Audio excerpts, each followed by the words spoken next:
ఏపీలో కొత్తగా పెన్షన్లు కావాలంటే మాత్రం తప్పనిసరిగా మీరు దరఖాస్తు చేసుకోవాలంటే ఈ 5 అర్హతలు ఉంటేనే దరఖాస్తు చేసుకోవడానికి వీలు ఉంటుంది. లేకపోతే మాత్రం మీ అప్లికేషను రిజెక్ట్ చేస్తారనమాట. ఈ 5 అర్హతలు ఏంటి? అదేవిధంగా ఈ పెన్షన్ పొందాలంటే తప్పకుండా మనం చేయవలసిన కొన్ని రూల్స్ ఏంటనేది ఇప్పుడు ఈ వీడియోలో తెలుసుకుందాం. ఈ వీడియోని ఎక్కడ స్కిప్ చేయకుండా చివరి వరకు చూడండి. అలానే ఈ వీడియో నచ్చితే మీ ఫ్రెండ్స్కి, ఫ్యామిలీ మెంబర్స్కి షేర్ చేయండి. వాళ్ళకి ఇన్ఫర్మేషన్ యూజ్ అవ్వచ్చు. అలాగే ఒక చిన్న లైక్ చేసి మా ఛానల్ని ఎంకరేజ్ చేయండి.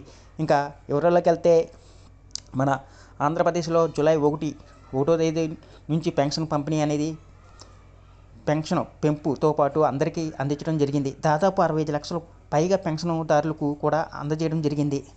ఇదంతా కూడా మనం చూసాం. దాదాపుగా ఒక రోజులోనే 95% పెన్షన్ పంపిణీ అనేది పూర్తయింది. సచివాలయం ఉద్యోగులు, ఇతర సిబ్బందుల చేత మనకి పెన్షన్ పంపిణీ అనే కార్యక్రమాన్ని పూర్తి చేసిన విషయం మనకు తెలిసింది. అయితే ఇప్పుడు అంతా కూడా పెన్షన్ పంపిణీ చేసిన దాని గురించి కాదు. కొత్తగా ఎవరైతే పెన్షన్ తీసుకోవాలనుకుంటున్నారో వాళ్ళు ఎప్పుడు అప్లై చేసుకోవచ్చు, ఎలా అప్లై చేసుకోవాలో మనం తెలుసుకుందాం.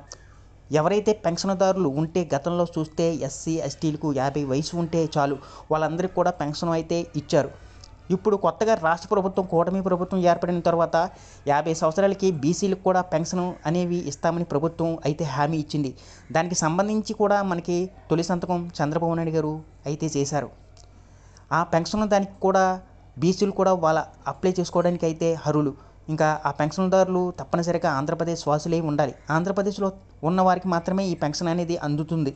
ఇది వరకు లాగా 3,000 కాదు, 4,000 రూపాయలకైతే పెంపు చేశారు. అంటే ఇప్పుడు ఒకవేళ మీరు పెన్షన్ అనేది ఈ నెలలో తీసుకోలేదు లేదా వచ్చే నెలలో తీసుకోలేదు, అలా 3 నెలల పెన్షన్ అనేది కూడా ఒకేసారి తీసుకునే విధంగా రాష్ట్ర ప్రభుత్వం నిర్ణయం తీసుకుంది. ఎవరైనా కానీ పెన్షన్ మీరు తీసుకోలేదు అని అనుమానం ఉంటే మాత్రం మీకు 2-3 నెలల్లో పెన్షన్ కలిపి ఒకేసారి ఇస్తారు. కొంతమంది ఏరే కారణాలు చేత వేరే ఊర్లు ఉంటారు కాబట్టి వాళ్ళ అవసరాన్ని నిమిత్తం చంద్రబాబు నాయుడు గారు అయితే ఈ నిర్ణయం తీసుకున్నారు. కొత్త పెన్షన్లు ఎవరైతే ఆధార్ కార్డు చేసుకోవాలనుకుంటున్నారో దరఖాస్తు, వాళ్ళు తప్పనిసరిగా పెన్షన్ అప్లికేషన్ అనేది తీసుకోవాల్సి ఉంటుంది.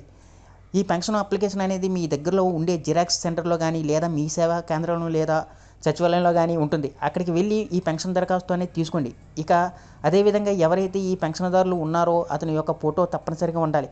ఇక దానితో పాటు ఆధార్ కార్డు ఏదైతే ఉంటుందో తప్పనిసరిగా మన ఆంధ్రప్రదేశ్ వాసులై ఉండాలి. దాంతోపాటు ఆంధ్రప్రదేశ్లో మీరు ఉన్నట్లయితే ఓటు హక్కు కూడా కార్డు కంపల్సరీగా ఉండాలి.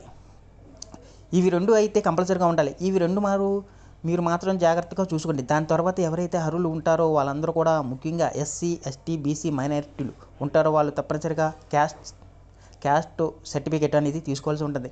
వాళ్ళకి మాత్రం మినహాయింపు అయితే లేదు. ఎస్సీ, ఎస్టీ, బీసీలు అయితే మాత్రం కుల ధృవీకరణ సర్టిఫికేట్ అనేది మాత్రం తీసుకోవాలి.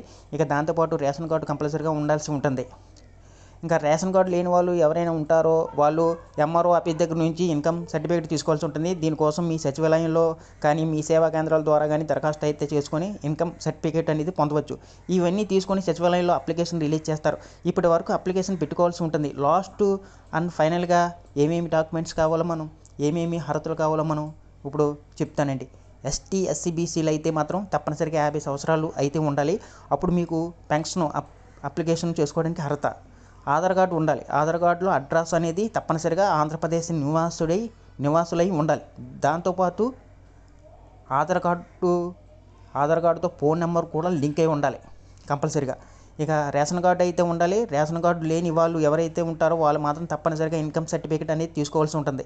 అదేవిధంగా రేషన్ కార్డుతో ఆధార్ కార్డు లింక్ అయి ఉండాలి. ఇంకా ఎస్సీ, ఎస్టీ, బీసీలు ఎవరైతే ఉన్నారో కుల ధృవీకరణ సర్టిఫికేట్ అనేది మీ సేవా కేంద్రం నుంచి మీరు అప్లై చేసుకొని ఎంఆర్ఓ దగ్గర నుంచి అయితే తీసుకోవాల్సి ఉంటుంది. క్యాస్ట్ సర్టిఫికేట్ అనేది చాలా చాలా చాలా ఇంపార్టెంట్ అండి. ఇంకా అదేవిధంగా వికలాంగులు అయితే ఎవరైనా ఉంటారో సదరం సర్టిఫికేట్ అనేది తీసుకోవాల్సి ఉంటుంది. ఈ సదరం సర్టిఫికేట్ కోసం రాష్ట్ర ప్రభుత్వం ప్రతి 3 నెలలకు ఒకసారి స్లాట్స్ అనేది విడుదల చేస్తూ ఉంటారు. ప్రజెంట్ అయితే స్లాట్స్ అనేవి రన్ అవుతున్నాయి. జూలై నుంచి సెప్టెంబర్ వరకు జరుగుతుంది. అప్లై చేసుకోండి.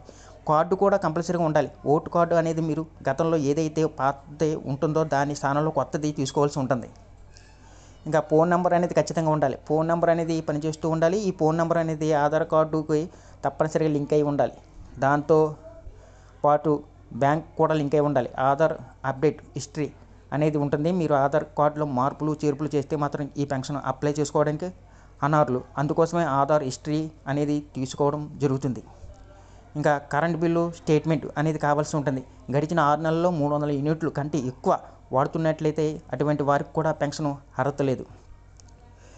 ఇదండి కొత్తగా పెన్షన్ కోసం దరఖాస్తు చేసుకున్నది. ఇంకేమైనా అప్డేట్ కోసం మంచి వీడియో వస్తే మళ్ళీ నెక్స్ట్ వీడియోలో కలుద్దాం.